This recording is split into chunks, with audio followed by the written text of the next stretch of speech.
எதிர்க்கட்சி நாடாளுமன்ற உறுப்பினர்களுக்கு அரசாங்கம் ஒதுக்கீட்டை வழங்க வேண்டும் என்பதை வலியுறுத்தும் வகையில் மூவார் நாடாளுமன்ற உறுப்பினர் ஷைட் சடேக் ஷைட் அப்துல் ரஹ்மான் நாடாளுமன்றத்தை நோக்கி தனது 200 கிலோமீட்டர் ஓட்டத்தை இன்று தொடங்கியுள்ளார்.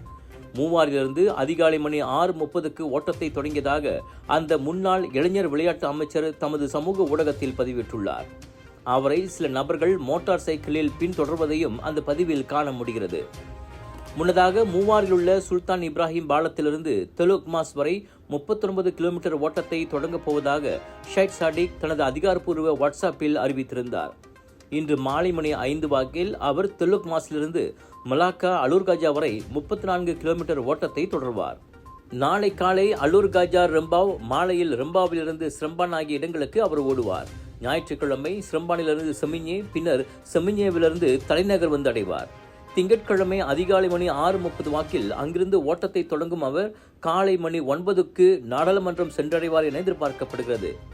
எதிர்க்கட்சி உறுப்பினர்களுக்கு நிதி வழங்காத அரசாங்கத்துக்கு எதிர்ப்பு தெரிவிப்பதோடு நிதி திரட்டும் வகையில் லங்கா மூவார் எனும் அந்த ஓட்டத்தை ஷைட் சாடேக் தொடங்கியுள்ளார் என்பது குறிப்பிடத்தக்கது.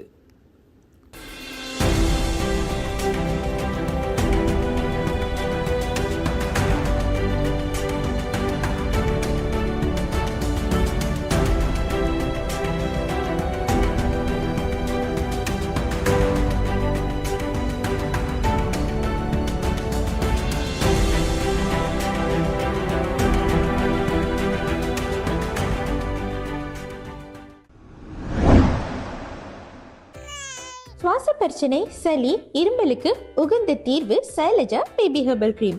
துளசி, கரிஞ்சீரகம், கிராம்பு போன்ற மூலிகைகளால் கொண்டு தயாரிக்கப்பட்டுள்ள சைலஜா பேபி ஹெர்பல் கிரீம் உங்கள் குழந்தைக்கு சிறந்த தேர்வு.